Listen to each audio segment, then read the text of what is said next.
Hi ladies, today we are going to discuss about periods. Periods can sometimes be a real pain. Yes, you all know that, right? So I wanted today talk about certain challenges that we face during periods and how we can make our periods more comfortable and more easy to deal with, and even and we should feel during the periods as if we are not having any periods at all. Imagine every woman spends about 5 to 7 days in a month in her periods, which is almost 15 to 20% of her life.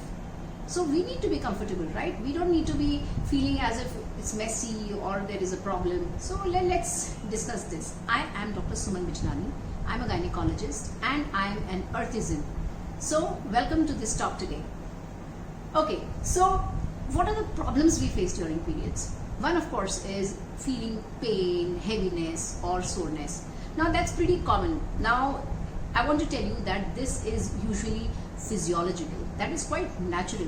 There are certain hormones which are released in our body. There is a complete, very delicate balance of hormones which is happening, because of which we get the period. Okay, and because of the release of certain local hormones, we experience symptoms such as pain and heaviness. Most of the time, these are not they don't signify anything harmful. It does not mean that you have a disease or a problem. It is just an inconvenience.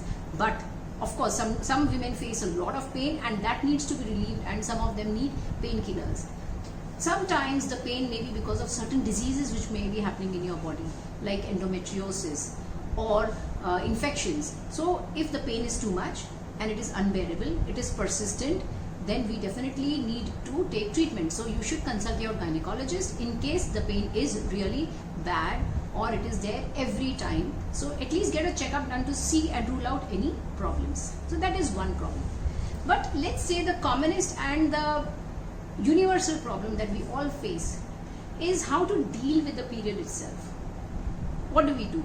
You can use the pads, you can use the good old kapda.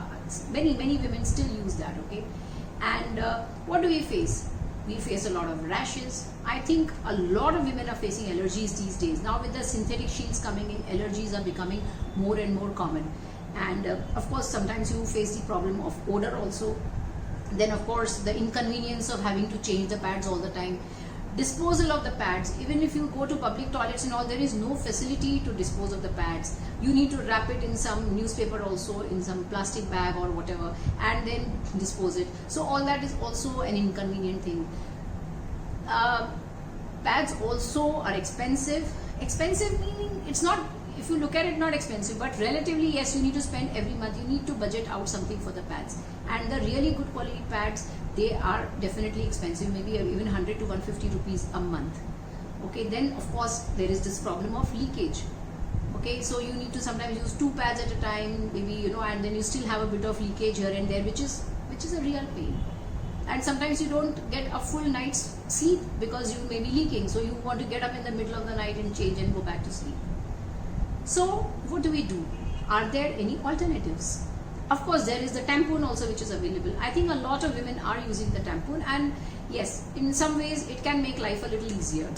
Now tampon is something which goes inside your body and therefore it is not felt outside, and that is definitely more comfortable than the pad, and there is no problem with odor. But tampons can cause infections if not used properly. Tampons can also cause allergies, and they need to be disposed of as well. Now if you look at pads and tampons, both of them are not environment friendly, because obviously it is a waste, and many of those pads contain synthetic linings which are made of some variety of plastic. So they can be harmful to your body, they can cause certain, cancers also. And these plastics, obviously we know plastic is not eco-friendly and it damages the environment. It is there in the environment for decades and centuries, and therefore the plastic is, you can imagine the amount of plastic that we women are dumping into this planet of ours. And therefore we need to look at an alternative which will also be beneficial to us as well as to our planet. So I'm going to talk to you today also about the menstrual cup. I'm sure a lot of you would have heard about it. You might be knowing this concept, and some of you would have also used it. The menstrual cup is a device which is inserted into your vagina. It goes and fits into the mouth of the uterus and it collects the menstrual blood directly. So it remains inside your body. It is not felt outside. There is no problem of rash. There is no problem of odor. Okay, and once it goes and sits onto your cervix, it goes and gets fitted tightly, and therefore there is no leakage as well. Of course, you need to learn how to insert it.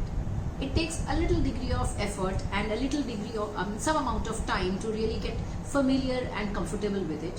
But once you get used to it, you know that it is so very simple. You just go fit it in and then you remove it out, empty the contents and reinsert it. No disposal, no newspapers, no plastic, no having to carry stuff around in your bag, newspapers, etc. to dispose, no carrying your bags around. It makes life a lot easier. Of course, it is also eco-friendly. You are benefiting your planet, you are saving the environment with your one little effort. If every woman were to put this effort, imagine how many pads would not get disposed onto the surface of this planet. So I really believe now it's time for a change. It's always time for change. Whenever something new and innovative which is beneficial comes in, there is a little bit of resistance. Everybody is like, oh, I'm not used to it, I don't want to try it, or I'm afraid of putting something inside me, will it hurt? No, it doesn't hurt. It is made of very, very medical grade silicone. It is very flexible, it is soft. Okay, you have different qualities, of course. You have to choose a good quality, for which you need to consult somebody who has used the cup before, or you need to consult your gynecologist. You need to get the right size for you. So all those things, and sometimes you need a little bit of trial and error. You try it and you say, maybe this is not the best, maybe this is hurting a little, it's not fitting well, I need to get a different one. So, or you may need help with your gynecologist for insertion. I'm trying, but it is not going in properly. Maybe for the first few days you need to also use a pad just in case there is leakage. You don't know how often to change, because you don't know how much you are bleeding and how much the quantity of blood in the cup is going to be. So you need to know whether you need to change every 4 hours, 6 hours, 8 hours. So all those things will be a little bit of trial and error for the first 2 or 3 periods. But after that, once you get used to it, believe me, you will never go back to the pad, because this is something which you will find is the most convenient thing ever. And of course, if you have any problems with it, you can always contact us as well. I will be putting in the link below where you can contact us. I, as a gynecologist, will also be available to answer your questions on periods as well as on the menstrual cup. I would also be coming up with a next video on the menstrual cup, and that would be in all details about how to insert it, how to use it correctly. And of course, we will be also creating a group on WhatsApp, on Facebook, everywhere, so that women can get the support they need, so that they are able to use the cup properly, effectively, and get their queries answered as well. So looking forward to all of you joining us on this campaign of getting a very, very comfortable, eco-friendly period. And then let's all enjoy the period, because once this is in, you can do all your activities. You can go swimming, which you would have never imagined going swimming during your period. So you can go swimming, running, jumping, skipping, hopping, whatever you want. So all the best to all of you. Let's make the change. See you again.